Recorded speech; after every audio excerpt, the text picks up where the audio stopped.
Chapter 4: Fire and Judgment. The morning air was still cool, but already thick with the promise of heat. Sula knelt beside the fire pit, her hands dusty from stacking dry palmetto stems and split branches, each one chosen with care. The firing would last all morning and well into the afternoon. If done right, the heat would harden the clay without breaking it.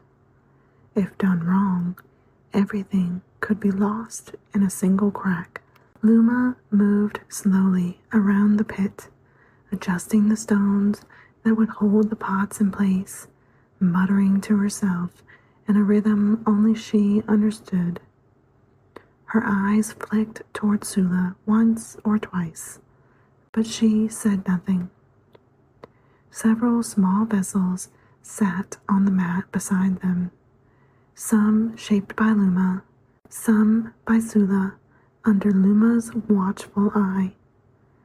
The last in line, apart from the others, was Sula's cup, the one with the swirl. She had left it out on purpose, unsure whether to place it among the others. Luma noticed. Of course she did. She crouched beside the basket of firewood and said quietly, without turning her head, "You'll need to choose which pieces go into the pit. All of them won't fit." Sula nodded, her throat dry. The swirl cup sat in her lap now, cool against her skin. She turned it slowly, fingers brushing the curved designs, the interwoven lines. It felt both fragile and fierce. She looked up at the pit, smoke rising in small tendrils as the first bits of kindling caught. Would it survive? Would it shatter like her early attempts? Would the swirl be blamed if it failed? She wasn't sure which thought frightened her more. But still, she didn't set it aside. Not yet. Into the flames. The flames had taken hold now, licking up through the dry branches, turning twigs to ember and air. Smoke curled into the sky in lazy spirals, and the heat began to pulse outward in waves. Sula stood near the edge of the pit, holding her cup close to her chest. Luma finished arranging the last of her own pieces and stepped back, brushing her hands against her wrap. She looked at Sula, not stern, not soft, just waiting. Then calmly she asked, "Do you want to fire it?" Sula blinked. "What?" Luma motioned to the cup. "It's yours. You choose. Once it enters the fire, it becomes what it's meant to be, or it doesn't." It was a simple question, but it wasn't. Sula looked down at her cup. The swirl designs stood out clearly now, the grooves casting tiny shadows in the morning light. They looked bold, braver than she felt. She thought about her dream, the children, the light, the older version of herself standing tall in the center. Was that real, or just the echo of stories settling into her sleep? She stepped forward and crouched by the fire pit. "Yes," she said quietly, "I want to fire it." With a steady hand, she found a gap in the stones and nestled the cup inside, angling it so the heat would surround it evenly. As she withdrew her hand, the warmth kissed her skin, not painful, just firm, like the hand of someone steadying her back. She returned to her seat beside Luma, eyes fixed on the rising flames. Minutes passed, then hours. The fire hissed and crackled, spitting now and then as if testing the pieces inside. Sula couldn't tell what was happening beyond the glow. All she could do was wait. Luma said nothing for a long time, but eventually she broke the silence. "Tell me," she said, "what were you trying to say with this one?" Sula hesitated. The answer wasn't easy. "I wanted to remember something, but also say something new," she said slowly. "The swirls, they've been following me. In the water, the dance, my dreams. I thought maybe they belonged again." Luma didn't answer right away. She only nodded once, her gaze steady on the fire. "And what will you do with it?" she asked. Sula's heart skipped. She hadn't thought that far. "Maybe offer it for trade," she said, "or show my parents.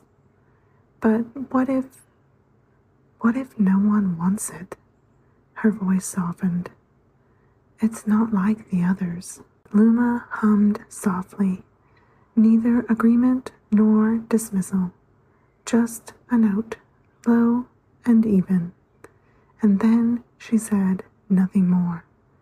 The fire roared. Sula sat still, hands clasped tightly in her lap, eyes stinging, not from the smoke, but from the weight of waiting. Would the cup survive? Would the ancestors accept it?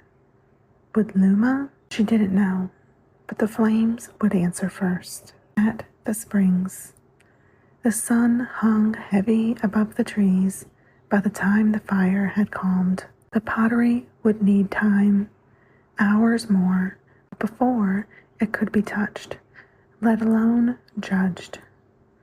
Luma stood and stretched, her joints crackling like the cooled embers. She looked toward Sula, whose shoulders had gone stiff from sitting too long. "Go to the spring," she said, brushing ash from her hands. "Even the fire takes a breath when it's done burning. Children need breaks." It wasn't really a suggestion. Sula didn't argue. She made her way down the familiar path, feet dragging through the dry grass. The air was thick with heat, the kind that clung to the skin and slowed every thought. The spring greeted her with its quiet glimmer, water so clear she could see the pebbles resting at the bottom. She crouched, cupped her hands, and poured the first splash over her face. It felt like waking up. She stepped in slowly, letting the cool wrap around her legs, her arms, her belly. The water swirled gently around her as she moved, lazy spirals that formed and faded like breath. Sula closed her eyes and let herself float for a moment. She thought of the cup, of Luma's question. What were you trying to say? Her own answer had felt clumsy and rushed. She should have said more. She should have said it better. Now words came to her easily, but it was too late. "I wanted the ancestors to know I hear them. I wanted to remember them in a way that lives." The swirl patterns drifted in her mind again, soft and glowing. They weren't just decoration. They were memory. They were movement. They were invitation. What if someone found her cup one day, long after she was gone? Another girl like her, wandering too far from the clay pits and chasing stories instead of chores. Would they understand? Would they know it wasn't a mistake? Would they feel the same pull in their chest when they touched it? Sula stood in the water, letting it curl around her, and made a quiet promise. If the cup survives, I'll keep going. The reveal. By the time Sula returned from the spring, the sun had begun its slow descent, washing the trees in amber and casting long shadows across the ground. The fire had burned low, leaving only glowing coals and thin trails of smoke curling toward the sky. Luma stood beside the pit. Her hands rested on her hips, eyes narrowed as she scanned the stones. Without a word, she passed Sula a pair of flat, wide tools, one made of thick bark, the other of smoothed bone. Together, they began to draw the pieces from the ash. Each vessel was lifted with care. Some had darkened, some had warped slightly, and one had cracked down the side. The fire always left its mark. Sula's hands shook when she reached for her own. The cup was still warm. The clay now hardened to a pale reddish tone. The lines she had carved were darker, stained by smoke, sharpened by flame. The swirls had survived, every curve intact, not a crack in sight. It was beautiful. She stared at it, stunned. It had survived. The ancestors had answered, quietly but clearly. She felt Luma step beside her and tensed as her great aunt took the cup and turned it slowly in her hands. She had said nothing for a long time. Sula swallowed hard, her stomach turning. Finally, Luma held the cup out and spoke calmly. But what will you do with it now? Sula took it back, holding it close. I'm not sure yet, she said. I thought I might show my parents. Maybe trade it. But now I wonder, what if it's too different? What if they don't understand it? She paused and then murmured, Maybe someone else will see what I see. Luma's eyes rested on her for a moment. Then she nodded once and turned away. No approval, no disapproval, just the steady silence that left room for the wind to whisper what it would. Sula looked down at her cup again. It had survived the fire. Now it would have to survive everything else. The fire's lesson. That night, after the fire had cooled and the sky had softened to deep blue, Sula and Luma sat quietly beside the embers. The stars blinked above them like scattered seeds, and the night creatures had begun their low chorus beyond the trees.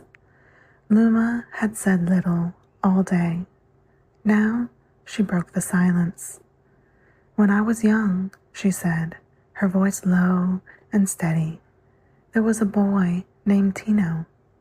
He carved a sun into his first bowl. Bright lines, bold shape, right at the center. No one had seen a design like it before. Sula looked up, surprised. A sun? Luma nodded slowly.